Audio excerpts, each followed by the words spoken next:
Mr. Ed McGinnis. He is the Chief Executive Officer at Curio. Mr. McGinnis, thank you for being here. Thank you very much. It's a pleasure to be here today, real honor. So you heard the rabbi describing overall the company, Curio, the approach, and I'm here to say, first of all, I've been with the Department of Energy, U.S. Department of Energy, not too far east of here, for over 30 years. And most of my career in senior level positions focused on nuclear energy. And the primary inspiration for that is because of the unique role that nuclear plays. We know, we've heard, still 20% of our electricity is from nuclear energy. The vast majority of, certainly the majority of the clean electricity comes from nuclear energy. It's a 24/7, 7-day-a-week, rain, sleet, or snow generation source. That is unique among all the other energy sources.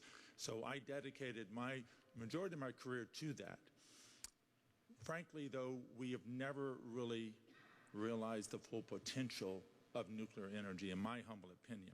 And a key reason for that, in my view, is because there is a current lack of a solid plan to deal with our nation's nuclear fuel, that is, used nuclear fuel, that is located at 75 locations in 35 states around the country, consisting of approximately 85,000 metric tons of used nuclear fuel. Public opinion, as was mentioned, consistently ranks nuclear waste as the #1 issue when it comes to public opposition to greater deployment of nuclear power. An effective plan is absolutely key, in my view, in securing the public trust, protecting the taxpayers, realizing the full potential of this true national asset of ours called the nuclear energy sector.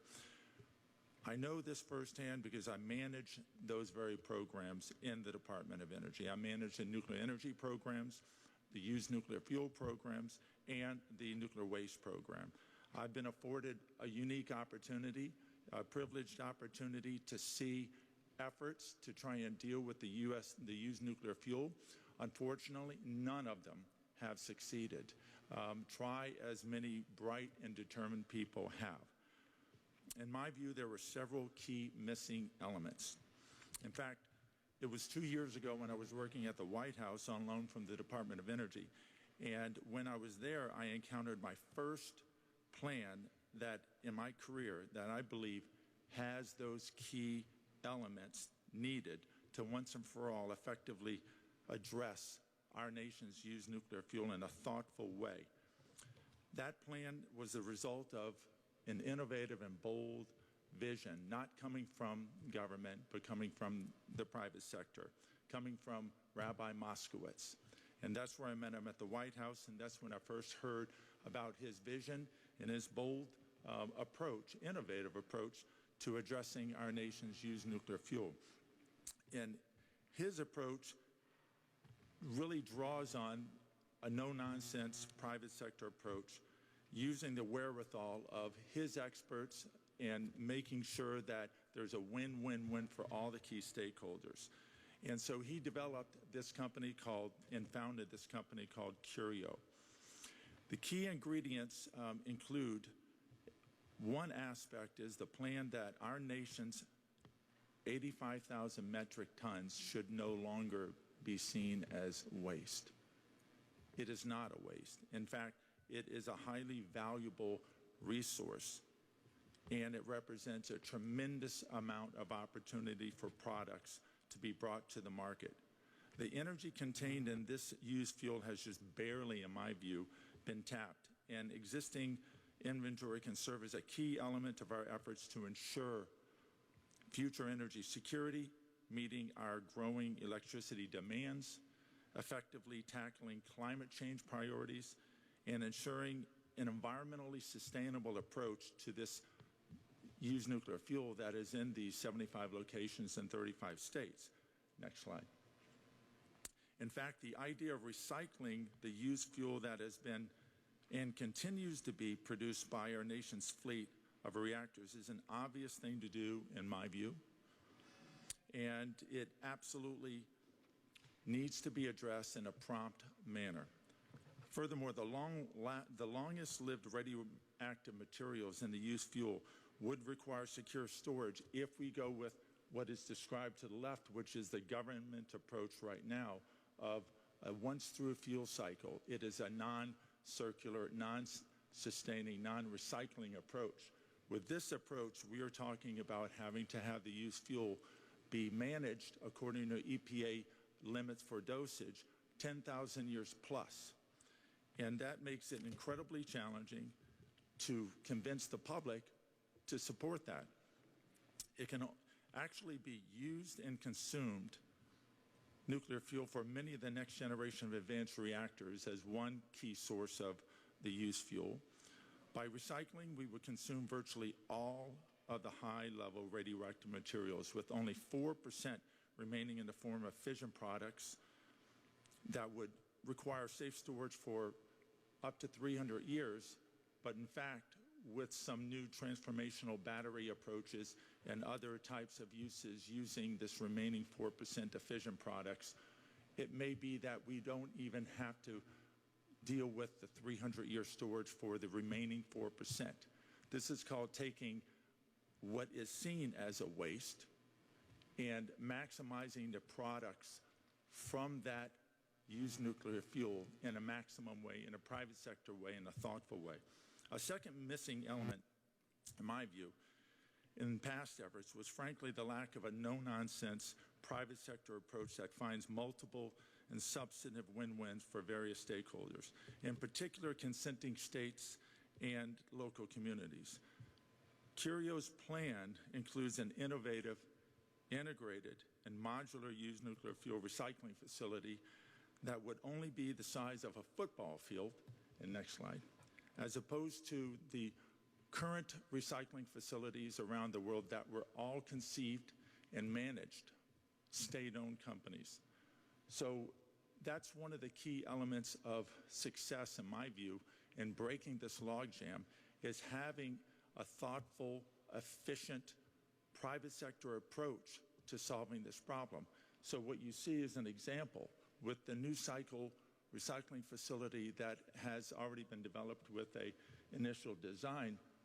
You're talking about a much, much smaller footprint compared to the larger facility in France called Le Hague, where they are also recycling. So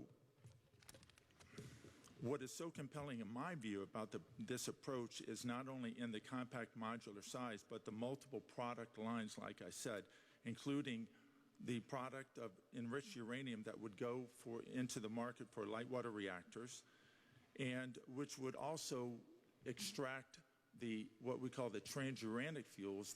These are the materials coming out of that's in the use of nuclear fuel now that at this point, if you do not recycle, will require storing securely the material for over 10,000 years. We would actually take those transuranic materials and use it and consume it as fuel. So that material will no longer exist as high-level radioactive long-lived waste if consumed in the advanced reactors that are coming into the market, as was mentioned by Marcus from NEI in the coming decade.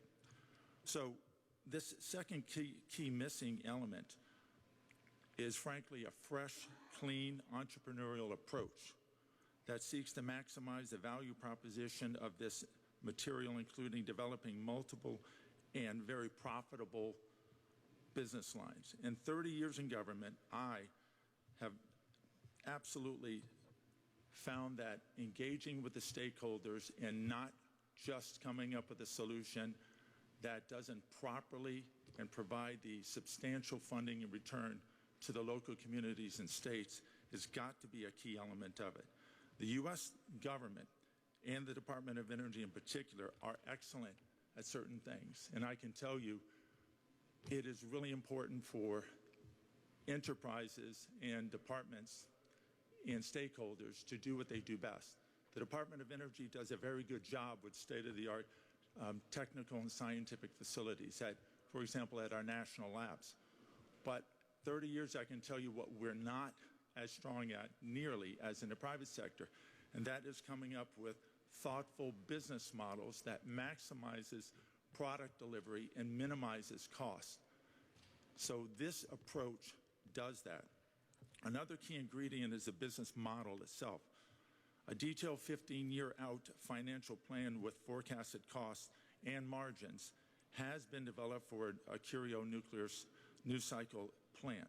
The plant is projected to generate substantial revenues, as was mentioned, 3,500 skilled jobs. These are generational, well-paying jobs. And the plan also calls for an allocation of approximately $1 billion a year for the life of the plant. That is over $50 billion for that life of that plant, going directly to the state and the local communities. And that is absolutely an appropriate thing to be doing. The final ingredient that I will describe is as a missing element in the past is the fact that this plant would recycle approximately 96% of what otherwise would be treated as waste. In effect, doing away with all of the long-lived, highly radioactive materials that otherwise would have to be stored, like in Yucca Mountain, and to be stored over 10,000 years. So this plant, the Curio New Cycle plant, would only leave behind 4%.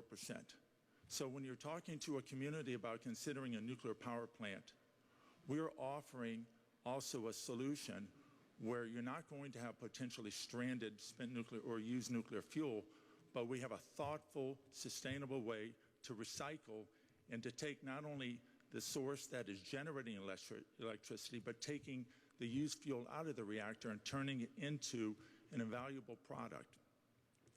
So as you can see in slide 3, the Curio New Cycle plant would process about 4,000 metric tons, 800 metric tons of uranium for today's fleet, which would represent about 40% of all the nuclear reactor fuel requirements in the United States, as well as other products, such as the true fuel for advanced reactors. 40 metric tons of that would represent about 40 reactors. And plutonium-238, a significant revenue stream would come out of that, which would provide increasingly in demand fuel sources for space-based missions that we're seeing, for example, in NASA. So what this slide shows, if, for instance, the state of West Virginia were to host the New Cycle facility, is it would promptly, upon operation, become the largest single supplier of nuclear fuel in the country and one of the largest in the world. And finally, a part of this thoughtful, in my view, and savvy approach to the plant would be proposed to complement and be sited next to an interim storage facility. Exactly the type that the Department of Energy and the U.S. federal government is proposing. And we're proposing to add and join, have our facility co-located next to that and offer a complete, sustainable solution, including the back end with revenue generation and also making sure we take care of our country's used nuclear fuel. So we believe the combination of the interim storage and the recycling facility with new generation of nuclear power is an absolutely sustainable, responsible, holistic approach that should be taken. So I do believe so strongly in this approach that I did retire from the Department of Energy, in fact, just last month, and joined this company because I do believe it has an opportunity to truly leave a legacy and also unlock the full potential of our nuclear sector. Thank you very much. Thank you, sir. Thank you.